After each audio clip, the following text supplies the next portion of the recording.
Jabardasth programme ద్వారా popular అయిన సుధీర్ రేష్మిల గురించి ప్రత్యేకంగా చెప్పనవసరం లేదు.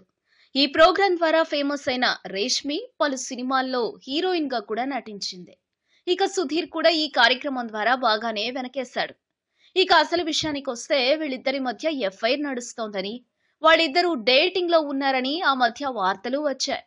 దీంతో ఆ వార్తలపై స్పందించిన సుధీర్ జబర్దస్త్ ప్రోగ్రాంలో కామెడీ పంచడానికి అలా నటిస్తామని, ఈ క్రమంలో తమ మధ్య ఎఫ్ఐఆర్ ఉన్నట్లు మాట్లాడతామని, అదంతా నిజం కాదని వివరణ ఇచ్చాడు. అయితే రీసెంట్ గా ఈటీవీ ఉగాది 369 అనే ప్రోగ్రామ్ లో మాట్లాడిన సుధీర్ రేష్మి నా భార్య అని వెల్లడించాడు. అప్పటి వరకు తమ మధ్య సంబంధం లేదని చెప్పుకొచ్చిన సుధీర్ ఉన్నట్టుండి రేష్మిని తన భార్య అనగానే అక్కడున్న వారందరూ షాక్ అయ్యారు. సుధీర్ ఇండైరెక్ట్ గా పంచ్ వేసినప్పటికీ నిజమనే అనుకున్నారు జడ్జీలు కూడా. ఏమైనా సుధీర్ చెప్పిన మాట షాకింగ్ గానే ఉంది కదూ.